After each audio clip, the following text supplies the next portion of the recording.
Daniel and I had fun splashing around on the beach and jumping in the waves. Daniel was surprised that the water was so salty, and I had to stop and explain to him that he couldn't, well, shouldn't actually drink the water.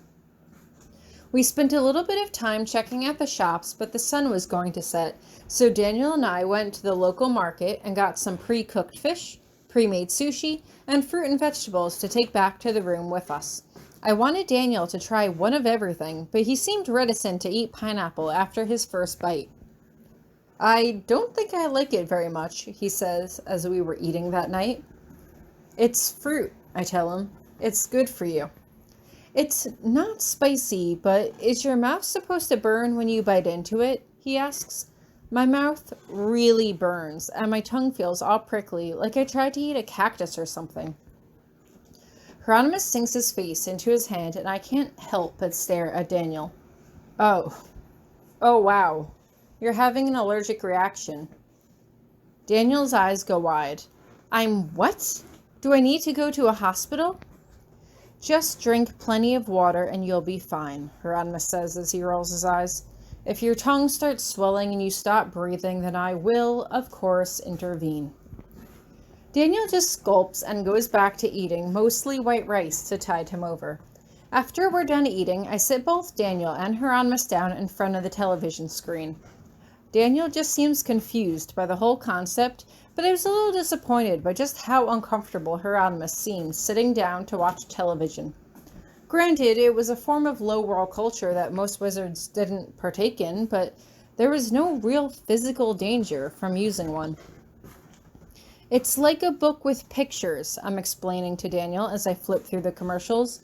There are a lot of different books. There are nature ones that show you how people live on the other side of the world. There are cartoons for kids that try to make you learn things. There are also comedies for adults, some that are animated, some not. There are sitcoms, which are like day-in-the-life slices of people's stories, all made up. And there are movies, which are like 2-hour-long stories. That sounds like a lot, Daniel says reflectively.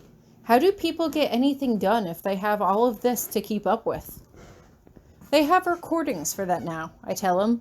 Like you have an app on your phone where you can control the TV and set it to record for you. You can also watch things from your phone, but that's a thing called streaming, and if you just barely grasp the concept of TV, I'm not going to tell you how the internet works, because if you think the TV is captivating, you'll never get out of the internet. Or video games. I glance around the TV, but I don't see any consoles. Man, if they had video games here, I don't think we'd actually leave this room for the entire week. Daniel shakes his head in confusion. But we have board games at school. So why aren't video games allowed? Because they're technology? That, I agree. And also because they are giant time sinks. The summer before I went away to Iris for the first time, I was so determined to beat this one game called Kingdom Hearts. It's a game where you kill Disney cartoon villains with a giant sword made to look like a key, and I, no joke, woke up at like 6 in the morning to 10 at night for 3 weeks straight just trying to beat the game and unlock every single side quest attached to it. That sounds exhausting, Daniel says. And you get paid to do it? What? I ask him. No, it's not a job. People do it because it's fun. Daniel looks at me skeptically. That doesn't sound like fun. That sounds exhausting. Agreed, Hieronymous says as he turns back to me. So is this what you're looking forward to upon graduation? Returning to your life of escapism? That's actually a really good word for it, I say, my voice brightening, before the true meaning of his words comes back to me, and I let my heart sink. Why'd you have to say it like that? Low-world culture can be a time suck, but it's not a bad thing if you use it responsibly. But it's technology, Daniel says slowly. What if people use it to tell other people about us? I hate to break it to you, but that's already a thing. I know I shouldn't be so flip around Hieronymous, but I can't help myself. Like, low-world people know about magic, they just think it isn't real. Like, there are already tons of books and movies about it. People think it's just fiction. On Halloween, little kids go running around wearing capes and waving wands and pretend to go off to school to study magic like we really do. They just think it's make-believe. But those all have special effects and stuff, Daniel counters. What if someone was to make their own video of using magic and put it online? Can people do that? Yeah, and people do, I tell him, rolling my eyes. I mean, there are whole shows about people finding ghosts on camera and stuff like that. They're celebrity magicians that perform in Vegas. It's all illusions and mind tricks and things like that. People capture weird stuff on cameras all the time, like lights in the sky, and post it online. Like, I remember once there was the craziest video that showed a guy literally jump and go through the ceiling, and he literally got, like, stuck in the floor. It was the craziest thing. I have no idea how he pulled it off. Maybe it was magic, Daniel offers. Real magic. I just shrug. Maybe, but no one looked at that video and went, "Oh, wow, magic is real and my whole life is over now," or something like that. Like, I get why it's important for students to have a break from low world culture to realize how important it is not to abuse technology and magic, but at a certain point, it's going to get to a point where they can't be so easily separated anymore, and Potsdam's going to run into some serious trouble controlling the wild seeds once that happens. Fortunately, that's not your concern, Hieronymous says, and I can't help but shrug. Yeah, but it just sucks. I shrug my shoulders as I look at Daniel. I wish that you were allowed to have a smartphone. It's basically a phone with the internet on it. We could communicate all the time. We could send pictures to each other. We could video chat and see each other and talk, even if we weren't in the same place or the same time zone. There are scrying orbs that can do that, Hieronymous reminds me, but I just shrug. Yeah, but having a phone is easier. I shake my head as I look back at the TV. Honestly, I wanted to look for a fun movie to pull up to watch together, but I had always been told I talk a lot during movies, and I didn't want to annoy either of them. If anything, I was risking becoming stranger and stranger to both of them, and I couldn't deny that I didn't like feeling like the odd man out. Maybe the only reason I was so excited about this was because it represented something from my past, something that the old Tori got to enjoy. This new Tori was magic now, and maybe things that I took for granted, like playing music and watching TV, were just things that didn't fit into my life anymore. Yet, no, you're both right. This is stupid. Why watch other people live in make-believe worlds when we can experience the real thing? I'm sorry for bothering you both with it. I'm going to go read. Good night, all. I quickly switch off the TV and head into my room, closing the door behind me. I didn't actually bring anything to read, of course, since most of the books that I had were about magic, but that didn't mean I couldn't just lie in my bed and sulk. I remember being a little kid and getting in trouble, and my dad would take the TV out of my room to punish me. I would just lie in my bed and hug a pillow to my chest and just wait. I don't know what I was waiting for exactly, but maybe just for him to calm down and give me my TV back. But why did I want to watch TV anyway? Part of it was the escapism, but another part of it was the connection with others. It was fun watching trivia shows and guessing the right answers with my parents. It was fun watching cartoons and going to school and then talking to my friends about what they thought would happen in the next episode. It was fun watching scary movies at sleepovers and having everyone scream when the monster jumped out of nowhere. I wanted to experience all this with Hieronymous and Daniel, but I couldn't. They had never been accustomed to it, so they didn't understand how it worked. They didn't understand that there was nothing inherently wrong with it, but I couldn't hold that against them. Everything about magical culture told them that TV was bad, and I was making them uncomfortable by trying to push it on them. I was being selfish and disrespectful, and it wasn't fair to them. I'm lying in bed trying to figure out how I should apologize to them, or if I should just let it go and see how I feel in the morning, when there's a knock on the door. I open it to see Hieronymous and Daniel standing there, shuffling awkwardly. "We're sorry," Daniel offers. This clearly means a lot to you, and we're not being very supportive. We're sorry. No, it's not your fault, I insist as I shake my head. It's my fault. It's not something you grew up with. It's not something you're interested in. It's fine. Well, it is really hard for us to all read one book together, Daniel offers. So if you want to watch a movie or something, we'll watch whatever you want to watch. Are you sure? I ask. But I'm not asking him. I'm asking Hieronymous, who just nods. Whatever you want to watch, it can't be worse than one of Petunia's speeches, Hieronymous says, and I can't help but grin as I head back into the living room and pull up the TV guide list. They both sit down on the couch behind me while I sit on the floor, cautiously making my way through the list and making small noises to myself. Okay, there's not a ton on, I say. But what do you want to watch? A movie? A nature show? There's something that I want to watch, but it's not something I think I can put on in front of Hieronymous, so that's out of the question. Hieronymous raises an eyebrow, but says nothing. A movie, Daniel decides. Okay, there are 4 different ones starting in 10 minutes, which is enough time for me to go make popcorn. I tell him. There's one about a secret agent tracking down a cannibal. There's one about sharks. There's a comedy about airplanes, which is really, really funny. And then there's a horror movie about a guy that goes around killing people in really elaborate ways because he's denied health insurance. But you don't find that out until I think like the 4th movie. But he has these games where he makes people chop off their own hands too. We won't be watching that one, Hieronymous says quickly. Wait, 4th movie? Daniel asks. They made 4 movies about people hurting each other? Well, there's 7 in the franchise. I pause.